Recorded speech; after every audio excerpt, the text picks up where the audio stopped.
Dina minggu ieu urang masih keneh dipaparingan nikmat ku Gusti Allah, nikmat sehat, nikmat afiat, nikmat panjang umur, leuwih-leuwih nikmat anu bakal mawa urang kana kanikmatan hakiki. Ialah nikmat iman, nikmat Islam. Ku nikmat-nikmat etalah urang bisa berbakti ka Gusti Allah Subhanahu wa taala. Di antarana urang bisa kumpul sabihara-sabihari. Sakumaha biasa urang ngayakeun rutinan ngaji saminggu sakali. Ngaji saminggu sakali ge di lembur mah asa pangaji-ngajina bae. Kos bangun eueuh deui tandingna teh pangaji-ngaji. Alah saminggu sakali ngaji dibandingkeun jeung nongton TV eueuh sabucu-bucuna aja. Nongton TV mah unggal poe bari teu puguh mangpaatna, diistiqomahkeun. Embung kaliwat ku goblok-goblokna urang. Tapi urang teu ngarasa goblok, jadi bloon urang. Goblok teu ngarasa goblok ya bloon. Nonton TV eueuh mangpaatna teu ngarasa bahwa eta teu bakal dihisab di akhirat. Urang dibere mata jang ibadah ai prak dipake apruk-aprukan pake nonton TV, apruk-aprukan neuleuan HP, gambar dina HP na aya gambar jahea. Mending mun ngarakeun geus kolho puisan geus ambalaya tapi gambar jahe aya ke. Deres jahe urang dalam negeri mah luar negeri. Bule aya di HP-nya na bloon jasa. Teu make kutang deui situ. Allah karim. Da ieu lah sing hararade urang hirup teh sakadar nungguan pae. Anu milu jeung urang penutupan pengajian teu milu ku ari ngamimitian pengajian sabaraha. Salila bulan puasa ge kula nyolateun deui aya anu geus teu diijabah nu jauh teuing atawa waktuna isuk-isuk embung hees mah. Obat eta ahli-ahli ngaji anu keur penutupan milu na ieu ngamimitian mah teu milu. Aya nu kuari milu ye ngamimitian duh ka minggu hareup. Saha malakal maut geus neuleuan bae nyawa di tengah, nyawa di tukang, nyawa di deukeut tangkal Ambon deui ditu. Nah eta urusan maut mah teu kudu dipake kasieun jasieun ge datang bae maut mah. Ulah berani teuing jeung maut bakal datang. Nu penting mah sabada mautna urang meunang ridho Allah Subhanahu wa ta'ala. Cengcelengankeun modal urang yakni umur pake berbakti. Itung-itung ku urang mata lobaan pake ibadah apa maksiat kitu keneh ceulik. Lobaan pake ibadah apa lobaan pake maksiat kitu keneh sungut lisan. Lobaan pake ibadah apa lobaan pake maksiat leungeun suku urang itu. Hasibu qabla an tuhasabu, geura perhitungkeun ku urang memeh urang dihitung dirinci jaga di akhirat. Kitulah urang bersyukur dina minggu ieu urang sakumaha biasa. Sejak ngamimitian deui ibadah bentukna ngaji. Kaharti teu kaharti ngaji bae. pokoknya nu penting enggo poe Minggu datang diuk balik teu kudu hese-hese pokokna mah diukna ge geus teu kudu di tengah-tengah majelis penting mah hadir bae geus aya nu deukeut tukang uduk kang sate kang baso pokoknya di mana bae nya nyempilna aya nu SMS-an bae oh nyana di ditu ya di ke balik bareng aya deres jeung lalaki deui mah eta mesti eta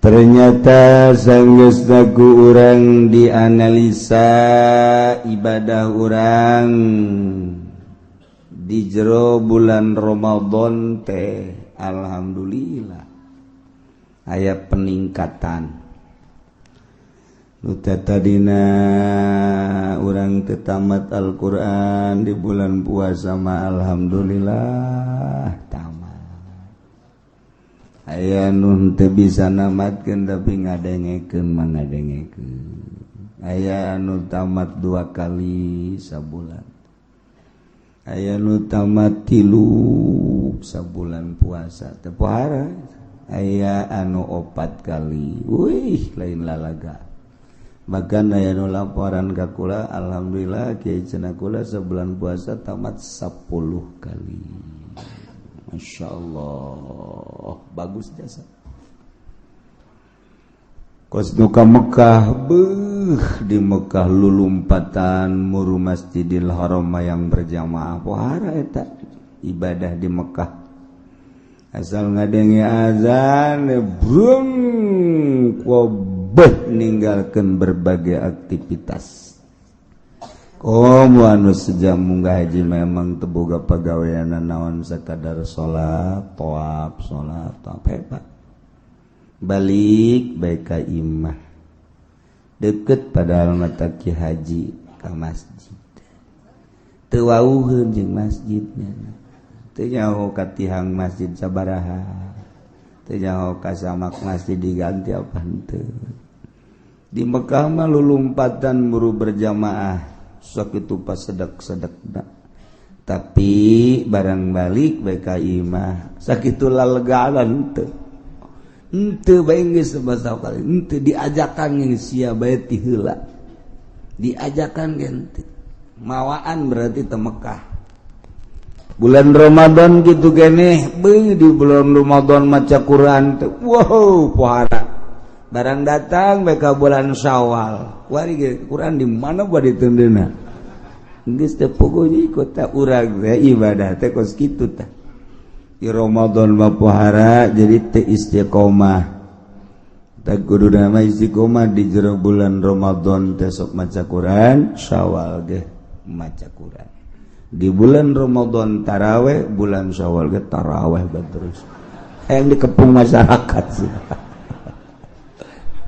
bisa taraweh bulan Ramadan doang untung jelema anu kamari di jero bulan Ramadan ngalaksanakeun taraweh berbagai ibadah-ibadah tinggal orang memohon ke Allah urang nati Allah titah ibadahna ge ku Allah dibere tanaga jeung daekna ge ku Allah nurek narimana Allah pasrahkeun ka Gusti Allah mudah-mudahan ibadah puasa urang taraweh urang sedekah urang tutulung urang diterima ku Gusti Allah Subhanahu wa taala hingga jaga aya bukti jang sampeureun urang gitulah urang seputar bulan Ramadan mararudik nu ka Jawa Tengah Jawa Timur nu ka kulon nu ka seberang alhamdulillah barang dihitung-hitung urut mudik tahun kamari ge can impas aja nu kuari ngahutang deui jadi gagedean hutang ulah sebenarnya mah silaturahim malah sunah daripada ngagedean hutang maningan mayar hutang kurang mati balik malah jang silaturahmi atau silaturahim ngahutang ulah kudu nama orang pas ini jeung pemajikan neng tahun kamari orang mudik ke Jawa Timur tahun ieu mah urang ulah mudik duit nu aya urang pake bayar hutang bae tah lamun saluyu mangeuna enggak tetap harus mudik aja bagaimana juga ini kan setahun sekali kalau enggak udah cerai aja wah ambalayah ya urusan tuh eta kan kos kitu teu beres tah tinggal salakina be hak kacekna aing talian bae tuh awak aing ieu mun salah ladar bagina masyaallah geus kos kitu bae barudadannya seputar mudik nu jelas silaturahim urang ge mudah-mudahan ditarima ku Gusti Allah sehingga ngajadikeun tali persaudaraan antara urang jeung dulur-dulur urang jeung tetangga urang jeung guru-guru urang sehingga sakumaha wau urang di dunia kayak di akhirat ge wau eta wau terus di dunia lamun urang sok babaturan jeung tukang ngadu kotok di akhiratna ge nu ditiangan eta bae terus di akhirat teu bisa di dunia teu wau jeung kiai di akhirat ngawauan mal bisa sakumaha urang teu wau jeung tukang ngadu kotok di akhirat hayang wau teu bisa al arwah junudun mujannadah ruh eta lir teu beda jeung tentara sakumaha tentara grup-grupan sakumaha tentara sesuai jeung balok-balok baret hejo baret beureum bintang hiji barenga hiji jeung bintang hiji bintang dua ngahiji jeung bintang dua bintang tilu ngahiji jeung bintang tilu bintang 7 ya para ruyeng eta hiji ya tah jadi urang di dunia jeung saha kawau jeung saha babarengan di akhirat ge eta deui bae junudun mujannadah masyaallah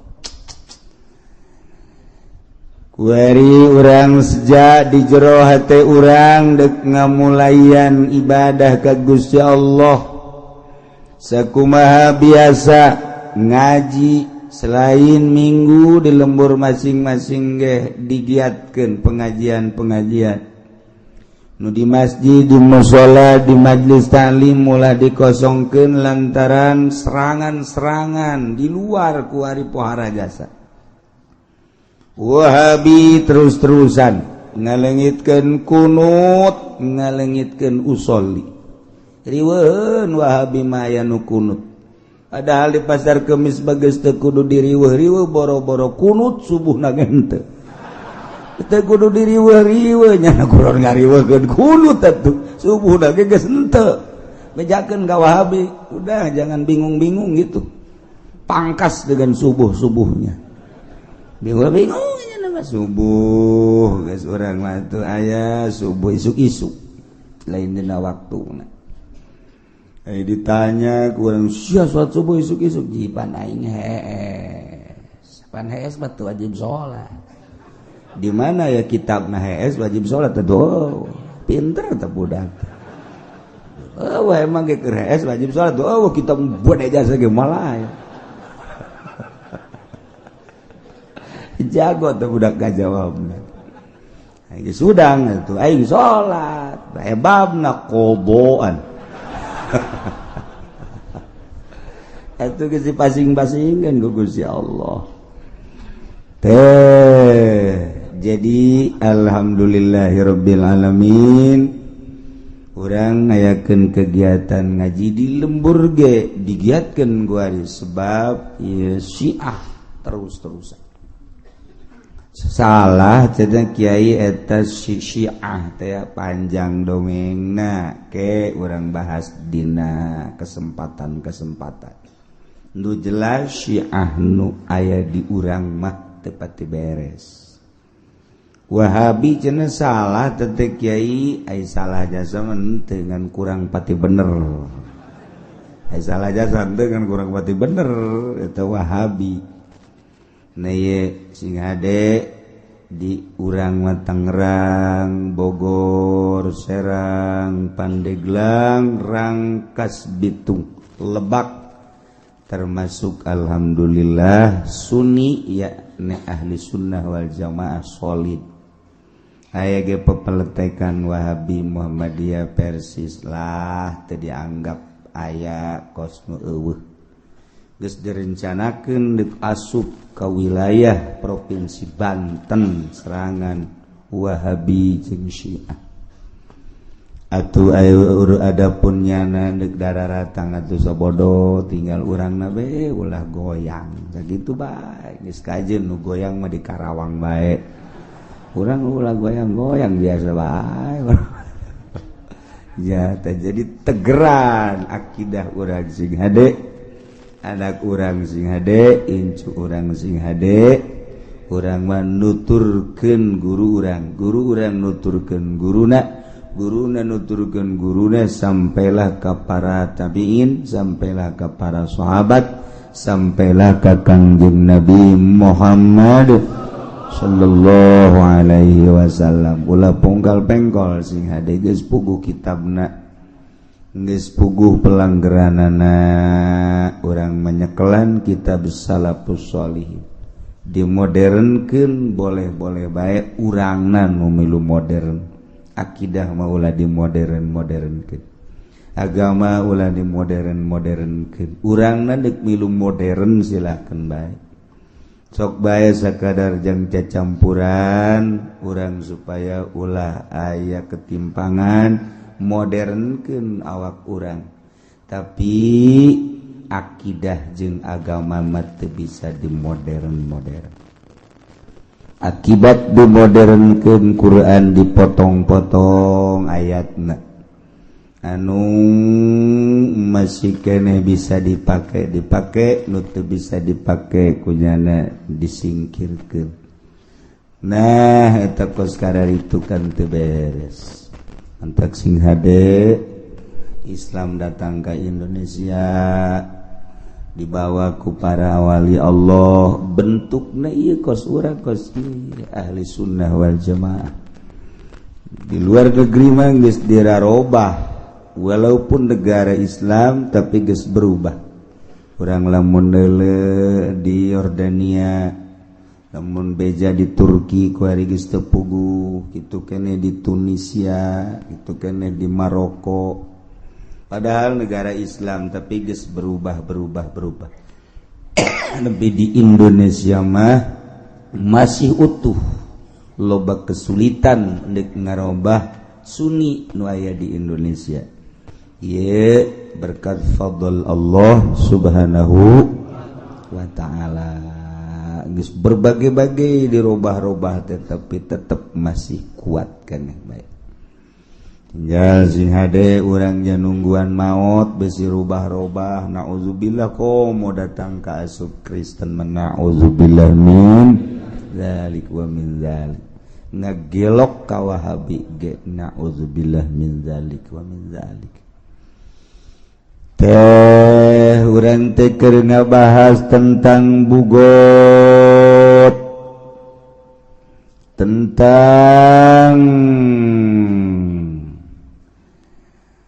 pemerintahan anu teu disetujui ku rakyat atawa pemerintahan anu keur didemo ku rakyat.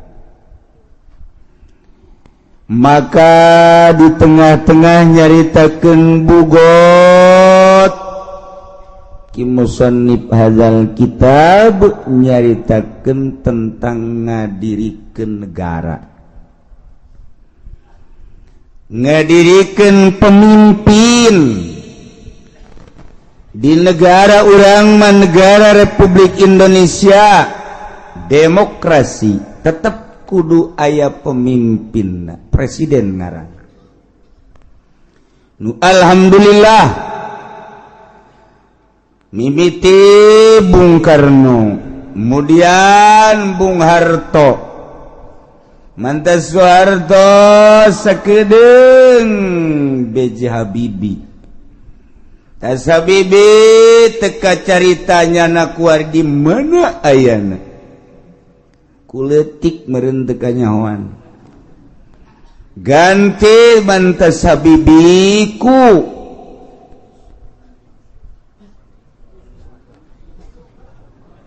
usaha Disku Gus Dur, Megawati, kemudian atuh SBY, kuarima presiden urang, ndek kukumaha ge tetep presiden urang eta teh. Dek pantes, dek teu pantes, presiden urang adalah Jokowi. Kudu diakui eta presiden urang dek kukumaha ge atuh dek kumaha deui. Sakitu ge deres bisa seuri keneh. Artinya presiden urang eta. Kajeun kukumaha ge presiden urang. Dirasakeun ku urang setelah ganti presiden, weh, dolar naik melambung. Perekonomian kuari keur ngarayap. Perpolitikan urang mun nyaho di jerona bakal sieun ngan lantaran teu nyaraho biasa bae urang. Nu mantak aya bagus teh urang bodoh teh. Jadi tenang-tenang bae urang teh ku bodoh padahal di jerona mun dideuleuh ku urang aya naon sih di Indonesia lantaran kok prajurit Amerika turun ku hari aya di Bali. Kok Cina bercokol di urang. Kok aya di negara Timur Tengah nu ka urang. Kok aya sababara pemimpin nu asup ka negara urang. Aya naon di negara Indonesia. Ieu dek dikumahakeun jeung dek dikawanakeunana urang teu nyaho. Bodoh ngaranna, ku bodoh jadi tenang. Kalem-kalem bae urang bodoh teh atuh. Salat ge bodoh mah tenang bae. Allahu Akbar. Kumaha teh kumaha? Lah, mun ditanya Allah mah nyahoan ieu. Beres luhur teh jelema kos kitu eta. Atuh emang bisa ada sakitu atuh kumaha. Geus teh diutar diatur deui. Urang papan salat teh mimiti ngatur caina wuduna ieu bener apa henteu cai sah teh dipake wuduna. Terus make syarat, terus make rukun beres wudu kemudian salat make pakaianana nu kumaha di samping jang nutupan aurat adab-adabanana lantaran ieu teh pan dideuleuh ku Allah pantes apa henteu sih menghadap ka Allah model kos kieu aing ieu diperhitungkeun ku urang henteu make lepis los make lepis make kaos hideung pet dikatukangkeun salat Allahu Akbar beres geus. Lah cenah kiai ka Allah mah nyahoan ieu nyaho aing ge. Naon bedana sia jeung kenek nu mundurkeun mobil ieu? Tuh beda tuh. Sia hareup ka Allah ka Allah mah teu kadeuleu ieu kumaha teh sia mah. Teu kanyahoan ieu ku teh sia mah sakitu ayana tuh kitu bae. Tapi lamun urang bisa ndeuleuh make mata hate ngadenge make ceuli hate isin salat model kos kitu teh henteu mateunana adab nu eueuh ieu tak urang teu perti kunaon eta bodoh ku bodoh tenang-tenang bae biasa bae mun teu salat likum-likum beres ngarokok geus teu babacaan teh lah geus Allah mah nyahoan nya dalil ngan eta dong Allah mah nyahoan masalah bodoh jadi tenang. Geus di akhirat daga atuh nu bodoh ngaranna ge. Tenang bae kana mah di akhirat. Kalem bae dah mantep ngeunaheun jadi bodoh. Al-amila madzhabalah. Nu bodoh geus teu puguh nyikut. Atuh teu puguh nyikut kumaha madhabna bae. Kadang kos urang kos ahli sunnah, kadang kos Muhammadiyah, kadang kos Persis, kadang-kadang kos itu tuh bodoh ngaranna ge atuh. Eta bodoh nu kos kararitu teh. Nah ieu urang bodoh politik teh nyawana naon jeung dibobodoh kuat. Sakumaha nu kukula dicaritakeun sabenerna teu pas Presiden Jokowi ku ari teh. Ngan begitu dek diturunkeun lain teu mampu babari jasa nurunkeun presiden teh gampang jasa sebab dipilih ku rakyat, diturunkan ku rakyat. Ya, ngomong mas kecil. Babari emang ngomong di negara demokrasi mah ada kekuatan terhadap rakyat. Cuman yang gantina saha, jang gantina saha. Ieu lalu hese teh cakula ge di bulan Rewah, di bulan Rajab nyaritakeun jang ganti. Oh cenah ambalaya kiai. Sia mah neuleuna sasa urang. Hartina hese jang ganti teh cokot partai Golkar. Golkar teh solid. Lantaran Golkar teh kabagi-bagi lamun naik tuh nu ieu ngamuk, naik ti nu ieu ngamuk teu solid ngaranna. Patut teh jadi presiden teu bisa. Kos kitu sok kudu diterangkeun bae. Jadi dosen sakedeung ieu lah ngaranna. Eta para raham aya nu ngomong mana cenah ganti nu jelobak kiai cecek ieu ganti sia mah teu paham politik. Cokot ku ari di petilu acak-acakan. Cokot di berbagai partai, padahal teh kudu boga partai acak-acakan teh solid, boro-boro partai nu lain, partainya naga acak-acakan, teu kumaha bisa ngagantianana. Tuh, aya jelema pinter jasa kuari di luhur, aya teu boga partai peot jasa. Leutik jelema pinter. Eta keur dipermasalahkeun kuari, siap apa henteu? Nyanana jadi presiden siap teu leutik jelema kuru. Leuwih kuru tibatan Jokowi. Atuh nu aya ge teu pantes ngomong eta meureun. Nah kuari dek dirapihan lantaran nu solid partai. Berarti kan aya nu main nu jago di Indonesia nu ngacak-ngacak partai. Geus diperhitungkeun gunyana lamun ieu partai solid engke bakal ngehajar diacak-acak heula gunyana. Sehingga partai nu solid hese jang ngagantianana. Kos gitulah seputar negara eta kakarak global. Encan mun dirinci tek. Kuari urang nyaritakeun tokohna ti Golkar ieu petilu di babari nyaritakeun kos kitu. Masa pira Indonesia aja jelema mereka hitung tek hese amat. Tuh hese amat babari. Cuman iyalah keberadaan urang kos kieu hese kasolidanan. Maka wallahu alam tinggal ditunggu 2 bulan deui, lamun 2 bulan ieu rapi insyaallah lanjut.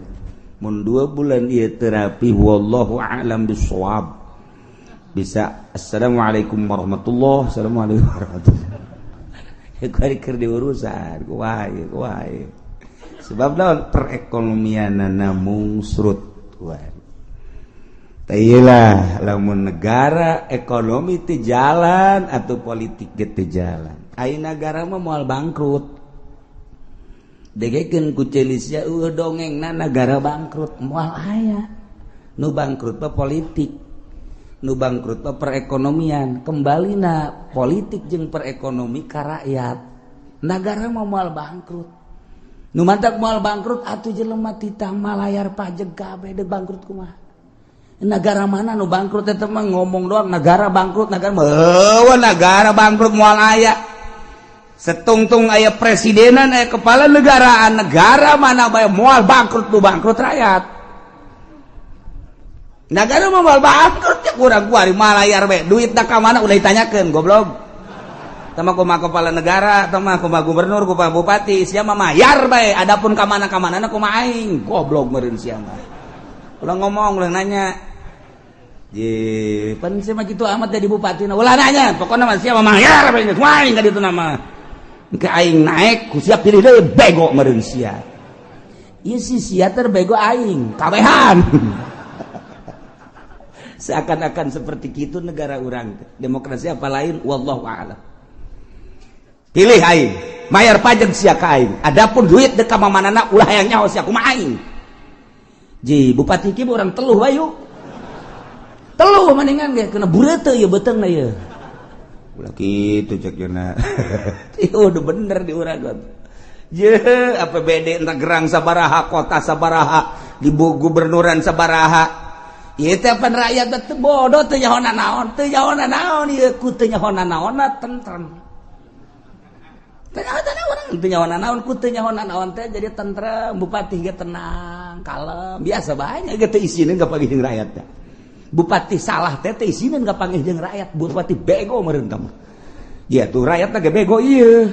Geus ieu mah bego jeung nu bego masalah bararego kabeh. Tah kan seperti kos kitu tah.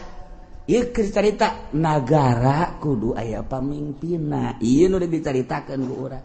Milih pamimpinna kudu make syarat 10. Hiji syaratna jadi presiden, jadi gubernur, jadi bupati teh kudu musliman, agama Islam. Nomor kedua mukallafan kudu mukallaf, ulah wedan, ulah budak letik. Tilu huron kudu merdeka, ulah abid. Opat zakaron kudu lalaki, ulah cewek. 5 kudu bangsa Koresian eta teh hartina mah nu boga pemikiran nu kuat. Nomor kagenep ka-7 kagenep adlan kudu nu adil, boga pertimbangan secara syar'i. Nomor ka-8 nomor ka-7 mujtahidan kudu anu mantap ijtihadna, otakna brilian. Nomor ka-8 sujaan, gagah jadi pemimpin mah. Ketika aya nu neko-neko nyana dihareup kan gagah ngaran. Urang jadi boga pemimpin 10 ya pelet resep. Nomor ka-9 zaroin nu ngabogaan pemikiran anu istimewa cemerlang. Lantaran ieu teh negara. Di jero negara luar biasa jelema teh lobana. Berbagai-bagai keayaan kehidupan manusia nu aya di negara. Tah kalangan elit, kalangan setengah elit, kalangan anu non elit, rakyat jelata, ieu kan beda-beda. Eta teh kapan di bawah naungan presiden. Carana kumaha jangan majukeun kelas elit, carana kumaha jangan majukeun kelas setengah elit, kumaha jangan majukeun rakyat. Eta teh kudu boga pemikiran anu cemerlang zaroin. Wasamin jeung kudu boga dedengean ulah torek. Boga presiden torek hese. Abasorin jeung boga dedeulan, wanutkin jeung boga ucapan bisa ngomong, etalah syarat jadi pamimpin. Sahna jadi pamimpin teh nomor kahiji bil baiati di baiat. Yani baiatu ahlil hili wal aqdi minal ulama'i war ru'asai wa wujuhin nas. Dipilih jadi pamimpin teh. Dumilihna ahlul hili wal aqdi, ulama-ulama, pemimpin-pemimpin, tokoh-tokoh masyarakat nu milihna. Jangan maju ke negara. Berarti nu kudu boga wawasan kaharep dek dikumahakeun ieu negara. Ulah nini peot dituntun. Aki-aki gagah, nya aya aki gagah emang. Pen nini peot aki-aki gagah. Aki-aki titah milih nu buta, titah milih dan lain sebagainya nu gering. Teu nya teu boga wawasan. Ulama nu titah milih teh. Jeung ulamana lain ulama Golkar. Ulama bangsa disugak sogok. Ieu mah ulama nu boga wawasan kaharep, ieu nu milih teh. Jang supaya engke nagara dek dikamanakeun, dek dikumahakeun. Pemimpin-pemimpin kitu kene tokoh-tokoh masyarakat hasilna karak engke saha anu terpilih jadilah presiden. Di beat dipilih ku urang kabehan. Nomor kedua jadi pemimpin teh bistikhlafil imami. Kudu dijadikeun khalifah ku seorang imam. Seorang presiden ngajadikeun khalifah lantaran nyana geus kolot, daya pikir geus kurang. Nyana nyiapkeun jang pamimpinna nu geus digodog ku nyana. Geus dipersiapkeun jang mimpin negara. Dikamasankeun ka para tokoh, tanya tentang politik, tanya tentang ekonomi jeung budaya. Coba ge nyana geus mempersiapkeun ieu lah tokohna, saksian ku para tokoh di urang memeureun di parlemen. Nah ieu lah kula dipersiapkeun. Maka saat ieu kula ngalimpahkeun kewalagan kula. Wah, naon kitu ngaranna jabatan kula terhadap seseorang nuku kula dipercaya. Iyalah, makanya na mundur, ieu naik. Atawa nyana wasiat mun kula paeh ulah kasasaha jabatan teh ieu bae sipulan. Sayyidina Abu Bakar Siddiq radhiyallahu anhu nyana geus wasiat kula maot pemimpin ulah sasaha deui. Iyalah Umar bin Khattab. Geus ketika Sayyidina Abu Bakar Siddiq maot geus teu kudu hese deui, langsung Sayyidina Umar naik. Nomor kedua. Nomor katilu ieu nu ku urang keur dibahas. Wa bistila'i jami syuruti. Sah jadi presiden bistila'i jami syurut ku ngalindih kana sakabeh pirang-pirang persyaratan. Syarat nu 10 aya di Kizaid. Sementara presiden nu aya kurang ngalaksanakeun persyaratan atau kurang persyaratan tinu 10. Andai kata presiden terpilih teh jelema nama muslim, jelema nama mukallaf, jelema nama merdeka, jelema nama lalaki, ngan ternyata tina 10 ternyata ra'yuna nu kurang cemerlang. Ketika ditanya tentang bagaimana perekonomian di negara urang, nyana teu ngabogaan wawasan. Jangan majukan perekonomian di negara eta. Sementara aya batur nu hebat. Batur nu hebat. Khalid misalna anu nyana siap untuk mengatur tentang perekonomian jeung perpolitikan dibandingkan nu terpilih jeung nu ieu hebatan nu ieu nyana ngayakeun kukumpulan. Mun di urang mah eta demonstrasi teh melalui kekuatan rakyat. Jadi ujung tombakna adalah mahasiswa untuk digulingkan presiden terpilih lantaran geus mempersiapkeun calon presiden nu leuwih hebat. Istilah ngaran. Ulah digulingkeun mah digulingkeun tapi calon presidennya can aya engke keberantakan negara. Menang. Negara teh anu mantak teu meunang dipimpin ku budak leutik lantaran budak leutik mah teu bisa mempersatukeun bangsa. Boro-boro jang batur pugunyana ge encan bisa ngisang-ngisang acan. Budak leutik teu meunang mimpin negara. Nomor kadua cewek. Wanita teu meunang mimpin negara lantaran lamun dipimpin ku awewe, awewe pan bisa dengan menyeng doang. Menyeng teh ceriknya nama. Boro-boro ku rakyat, boro-boro desakan-desakan manusia kakarakti salakina bae nya geus bisa ngajawab. Salakina bae salakina marah haju bae manyun bae. Henteu memecahkan permasalahan awewe mah cerik ngeguling brek beres. Sakitu doang. Manya nu kos kitu deuk mimpin negara. Deuk kumaha lakona.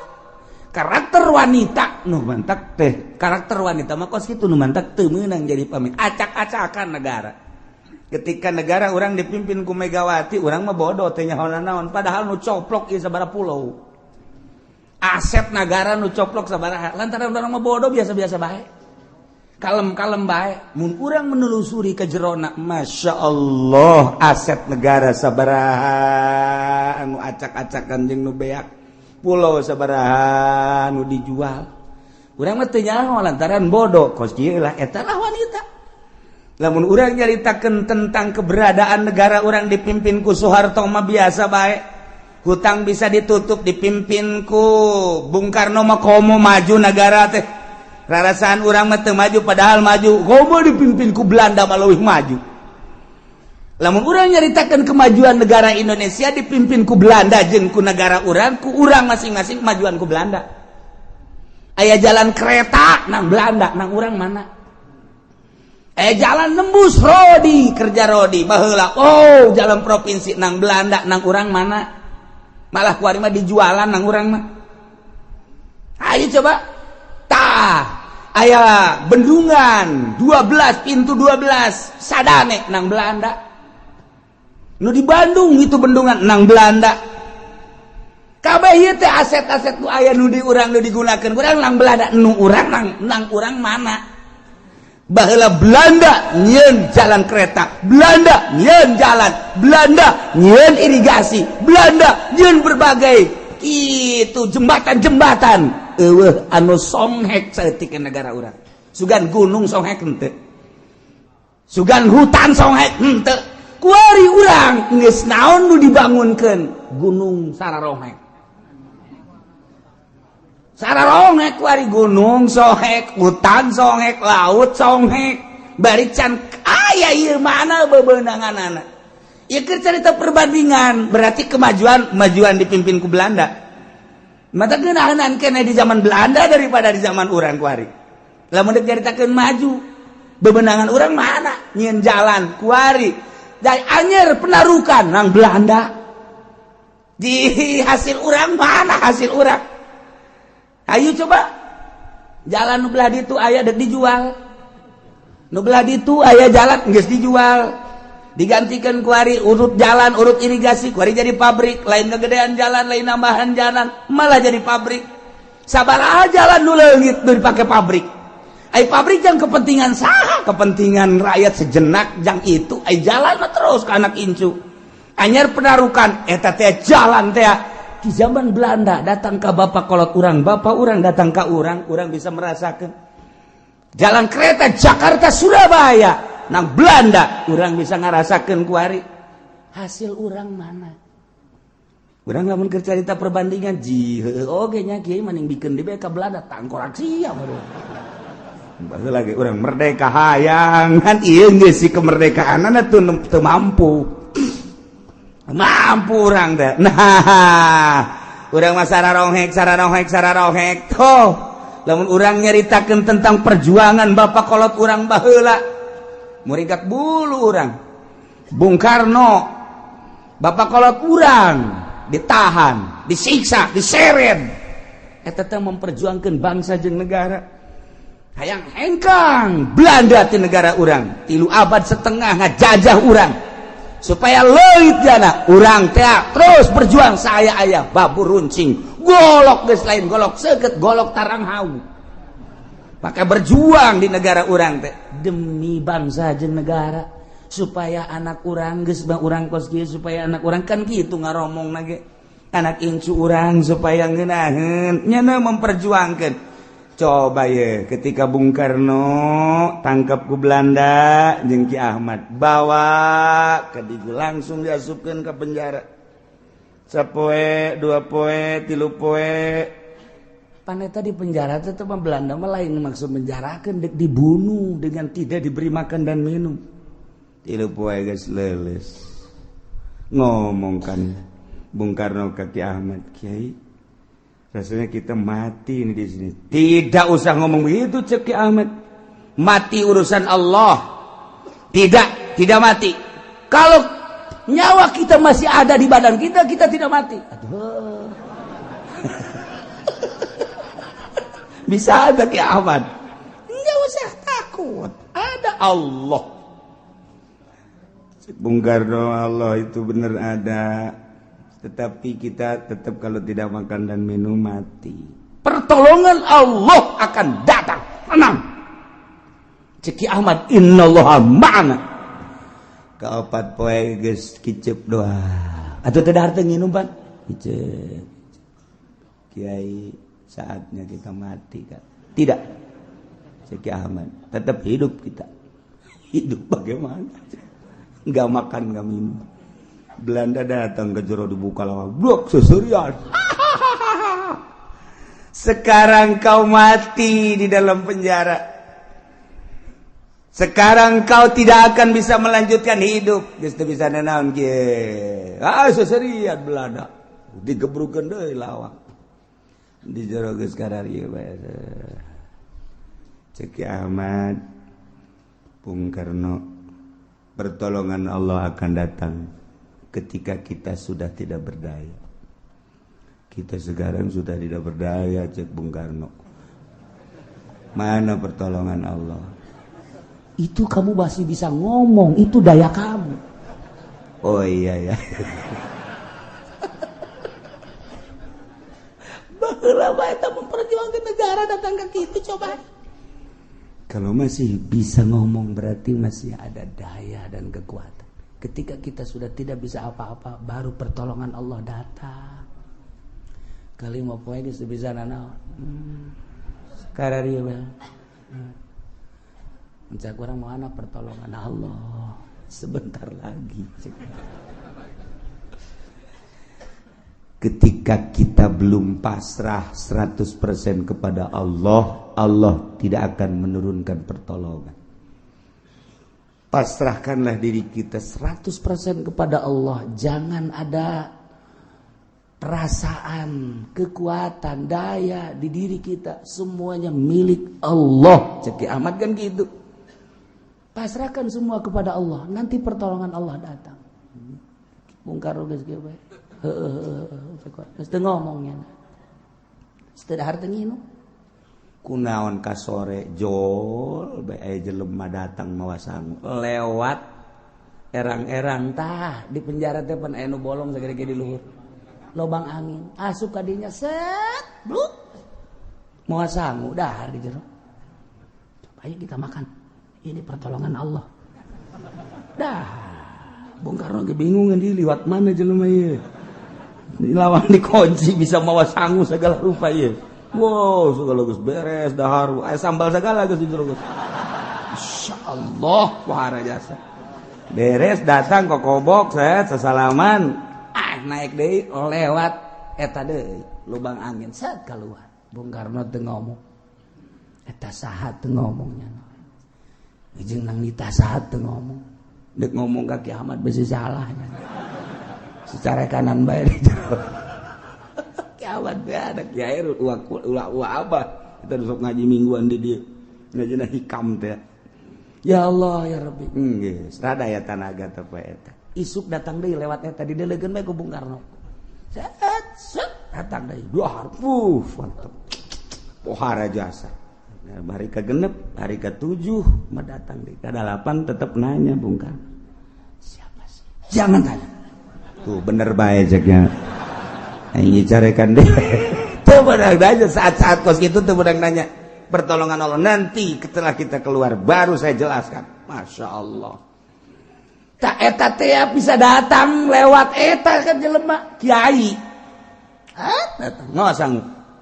Hari ke-8 ke-9 Belanda mawa kitu tempat mayitnya naon kurung batang dianggap paeh kan dianggap paeh kok jangan mau kurung batang buka begitu buka blek nyana kerkarari ada apa cak Belanda ini bukan orang tutup lagi sieunan atuh Belanda ge nah itu geus dianggap paeh hasil hirup kayak gagah jasa tuh tutup sekian bukan orang ini.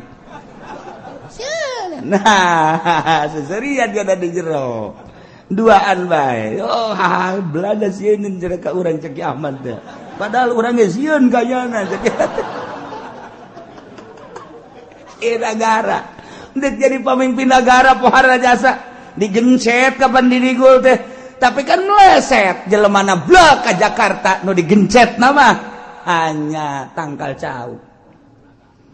Coba itu bisa kos gitu. Nah, setelah diperiksa di bredel, kieu dipaehan.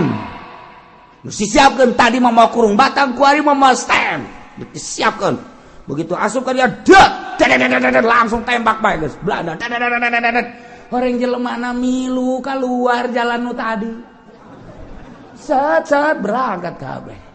Belanda kaget. Kemana dia kemana? Bingung Belanda. Yang bisa keluar lewat lubang itu mah bukan orang, setan. Belanda. Deui keur kacaritakeun. Nah eta zaman baheula memperjuangkeun bangsa jeung negara datang ka kos kitu. nah iya kercarita eta lewat dinya jaba anu ngiriman sangu jaba nyada keluar lewat dinya kok bisa karar itu hasil tapa dek mimpin negara teh tapa heula lamun patilasan Bung Karno di Jawa Timur patilasan Bung Karno di Bogor patilasan Bung Karno tuh di Bekasi patilasan Bung Karno tuh di itu di mana gitu di Ciherang patilasan Bung Karno di dia di Banten tapa Bung Karno mun urang nyaritakeun Padang aya patilasan Bung Karno urang nyaritakeun Aceh aya patilasan Bung Karno etalah endek mimpin sebuah negara tapa heula tah dipimpin ku jelema nu tapakan ngeunaheun urangna sebab naon beraninya ngeunaheun adapun kadituna urusan jabatan dan lain-lain sebagainya eta mah geus macem-macem geus kaditu tapi eta lain lalagan bisa asup kadinya eta si kiai saha nu asup ka lawang eta tah ka naon gara-gara lubang angin moal sangu set kiai urang Tangerang kiai datang ke dia set beres dah mah dibejakeun kiai moal udah bejakeun sia digali ke kuburanana takut itu kan wahara ta mimpin negara teh lain lalagaan satu suara teu bisa dibobodoh atletik mah sakumaha urang teu bisa dibobodohna ketika Saddam Hussein kamari gerak ku ajeun teh diulah-ulah ge simpati bangsa simpati manusia umat sadunia simpati kabeh moal pati-pati simpati lamun di jero benak katena henteu aya kemurnian moal aya seluruh lapisan boh kafir boh muslim simpati terutama mukmin simpati ka Saddam Hussein bari di jero nagarana mah aya anu ngalecehkeun ka Saddam Hussein tapi tetep baik kesimpatian teh teu bisa dibeli lantaran di jero na aya mutiara sakumaha simpatina bangsa Indonesia ka Bung Karno lain di Indonesia bae Jepang simpati ka Bung Karno Arab simpati ka Bung Karno bahkan titi mangsa Bung Karno teh ya mun urang ke Mekah atuh aya di Arfah aya titi mangsa Bung Karno di tempat Sa'i aya titi mangsa Bung Karno di Baitullah aya titi mangsa Bung Karno lain jelema leutik berarti lamun urang nyaritakeun tentang keistimewaan Bung Karno ketika ke Afghanistan anu nganyahokeun makom Imam Bukhari secara mendunia Bung Karno jehe lain lalagaan tak orang lamun nyaritakeun sejarah ngan teu dipuat aneh nu dipuatna hanya nu nakal-nakalna bae cinta wanita lah nu dipuat teh tentang KPKI-an lah nu dipuatna kepositifadana negara jadi merdeka hanya sakitu bae lain-lainna teu pernah dipuat ketika Bung Karno diundang ke Afghanistan gideg Bung Karno karena dibutuhkan wawasan Bung Karno di Afghanistan Soviet maka Bung Karno siap yang penting tolong carikan dulu makom Imam Bukhari di mana setelah ada nanti saya ke sana atau pansanagara neangan makom Imam Bukhari begitu datang kan itu salah cek Bung Karno bukan itu makam Imam Bukhari mah yang ini nunuduhkeun Bung Karno lain jelema leutik Bung Karno teh nu mantek mun nyaritakeun Bung Karno moal anggeus-anggeus dijore-jore Bung Karno simpati bangsa jeung negara tetep bae di PKI di lain bae cekate lain bae eta mah sekadar sebuah sejarah anu bisa diplesetkan hate leutik bangsa tetep lain Bung Karno seorang waliullah hese dek galeungitkeun ka gorengan dek galeungitkeun ka bagusan Bung Karno supaya jore teh hese sakumaha hesena urang dek kabaguskeun Pak Harto hese bae kumaha meureun eta mah kumaha meureun kajen dibagus-bagus ge teu daek bagus bae hese bae lain kaayaan buktina tapi di jero benak hatena anu padahal di akhirna mah Pak Harto ge bagus di akhirna mah yang sepanjangnya ngajawab teu bagus hanya detik-detik terakhir nu rada bagus teh rencanana tuh Gus Dur dijore-jore eta tetep bae nu kamari anti Gus Dur nu kamari ngajorekeun Gus Dur nu kamari buta Gus Dur kuari mawaan zarah nyana nu untung nu kamari ngaulah-ulah ngang buta je Gus Dur ya kuari yuk kita zarah yuk gesan je tolol teh jelema bisa dibobodo artinya hati letik namanya lagi nggak buta-buta kita mangan sakadar muatan gansa kadar ayat kepentingan ketika berbicara dari hati nurani nya mengakui atau boro-boro di dalam negeri luar negeri di Amerika sorangan mengakui keistimewaan Gus Dur di Jepang di Arab di berbagai mau di Mesir jeung di Baghdad mah atau nggak istimewakan ka Gus Dur adapun jelema nu ekstrim atau sepanjang masa kitu bae mantak urang wari-wari yang magahan ngaji ulah dianggap bahwa ka urang teh haju manut kabeh ka urat nurun kabeh bisa tukangeun malobaan kenana tersebut biasa bae atuh antepkeun ke kanyawana mah jadi akhirat ieu tuh urang mah urang bae ngaji bae hayu nu ngomongkeun nu nyaci maki nu anu emang teu kadenge ku ceul aing teh teu kadenge atuh kajen ke buktikeun di akhirat je parangsana tah ayo baru ngaji baik guys pokoknya mah masya Allah kurang lamun nyaritakeun keagungan Allah ketika Kangjeng Nabi diangkat jadi Rasul eta teh dulur-dulur nama anti ka Kangjeng Nabi tatangga nama anti tapi orang jauh mah orang Madinah nyambut kana karasulan Kangjeng Nabi lamun urang nyaritakeun ku ari atuh sarua bae kuari teh jelema nu simpati ka dieu bae ka pengajian ulah kakulana ka pengajianana nu ti Serang tu Pandeglang ti Jakarta Bogor nu ti Tasikmalaya aya anu ti seberang sagala tapi sekitar nama biasa ngajebian atuh masalah masalah atuh nyana-nyana urang-urang engke kanyahoan mah jadi akhirat ieu jahat letik namanya lagi ceurik emang teh ceurik kata letik lah mah kok ku nyana henteu milu aya muatan di jerona ego di jerona antep rugi-ruginya nah untung-untungnya nah. Urang mengaji baik jangan ngaji lagi lain hayang maca kitab ieu mah lain ya hese maca kitab mah hese neukna itu imah ngawuduk we pokona geus titik tapi lain eta ngaji teh ya neangan file maca mah bisa kadang nyurah bisa itu kene nu teu bisa ngaca kitab lah ngadengekeun bae nu dibutuhkeun mah lain eta naon ieu nur ilahi nu nyulusup ka jero dada nu teu bisa dikasab ku urang salat bae kadang teu bisa aya nur ilahi urang teh zikir bae kadang nur ilahi mah teu beunang tetapi ku ngaji babarengan jeung jelema loba di dinya aya wali di dinya aya malaikat anu bawa nur ilahi gimana cenah walina ulah yang nyahos ya mah bisa mengaji ngawuduk balik geus aya eta nu mahal mah mantek cek kamari cek Habib Lutfi teh cek Habib kadang-kadang nur ilahi itu datang lagi ngurutin guru di situ ada nur ilahi kadang-kadang lagi ngehadam ke guru kadang-kadang lagi silaturahim ke guru kadang-kadang lagi ikut ngaji jadi kita sholat kita zikir mah kadang-kadang sulit tapi ikut berjamaah dengan dia seselaman dengan dia tiba-tiba ada nur ilahi emang kos gitu nur ilahi mah rahasia Allah dibikeun ku Allah ndudik dibikeun ka hamba Allah dirahasiakeun ku Gusti Allah eta nu mahalna ketika orang anti cilaka ujian eta lah hijab. Nah, nu dibutuhkeun teh ieu nur ilahi mah engkena urang tas ngaji kok jadi tentrem nur ilahi.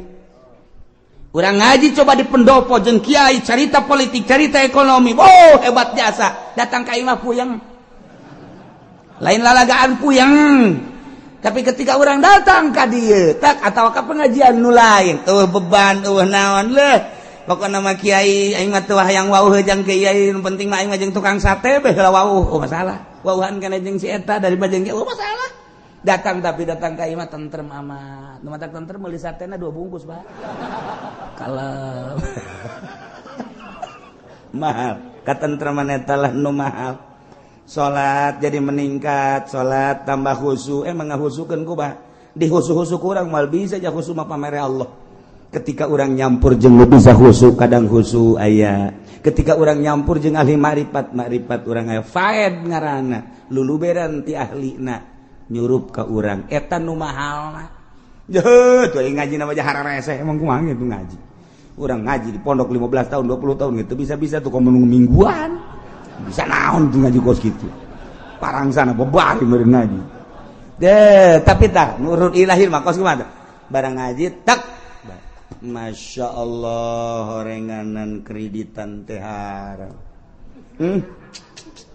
aing lamun isuk paeh berarti ninggalkeun hutang sedangkeun lamun aing paeh boga hutang roh mal bisa ngajawab kapeu di jero kuburanan timbullah nyulusup nur ilahi set mun aing isuk paeh kumaha tuh rugi amat hanya sebuah mobil Avanza, hanya sebuah mobil Kijang anu ku urang dinikmati nangan sakadar sakit tapi di jero kuburan nu bakar berhadapan jeung Allah urang kaput tanda bahwa urang teu bagus. Loh, balik ngaji bebe ja ka pamajikanna. Neng. Jah urang ngeuridit teu bagus ja kadenge ku Neng. Urang ngeuridit deui jadi yuk. Ai kakak kumaha sih?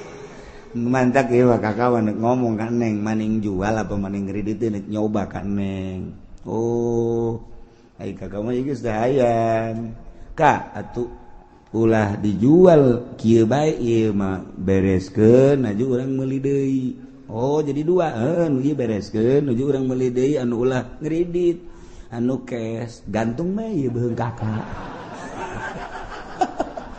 puguh hiji ge ngap-ngapan ya kakak musyawarah lah urang eta ngaran Nur Ilahi asup musyawarah Nur Ilahi ngaranna tuh jelema geus berdeposito bae di bank lain teu ngadengekeun ngaji nyana di mamana di radio ngadenge di televisi ngadenge terus di kiai-kiai modern ngadenge bahwa eta teh halal tanggung jawab malah anu tanggung jawab sagala di akhirat.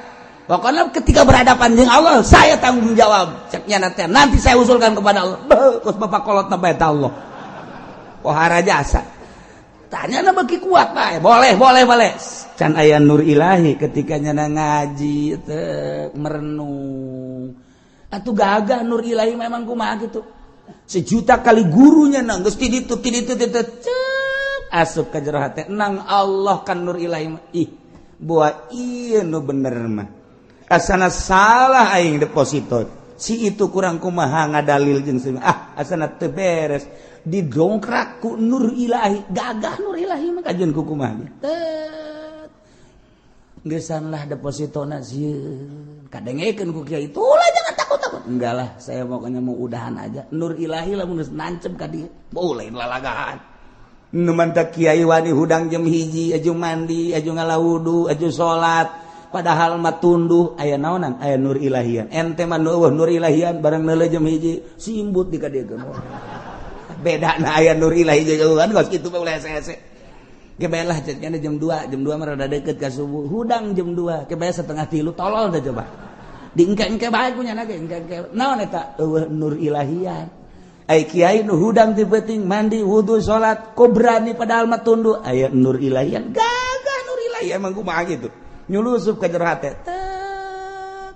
nu kadeuleuh hanya Allah alam akhirat nu kadeuleuh ngeunah naon sih di alam dunia ja urang geus hees bae ti leuleut datang ka kuari mah nya dek diteruskeun bae ku tolol-tolol teuing si awak ja ti baheula hees bae urang ja kieu-kieu bae perubahan amat isi awak teh tah ai eueuh Nur Ilahian mah tetep bae lonceng tinggal lonceng malah mah bel beker teh dikriningkeun tah hudang dipencetnya badeng sia padahal mah nang nyana belum teu nang nyana yang hudang jam 1:30 nang nyana supaya ngerining diteuleun diceulik hudang 1:30 goblok gadeng sia SD Nur Ilahian mah capek kajeun kuku lagi hese berat tapi aya Nur Ilahian kadang-kadang mewe beker hudang teu geus hudang kieu lah dideuleu can waktuna pareheman besi gandeng geus nyanana mah udang eta aya Nur Ilahian pokona mun aya Nur Ilahian mah geus moal kabetrak kajeun kumaha ge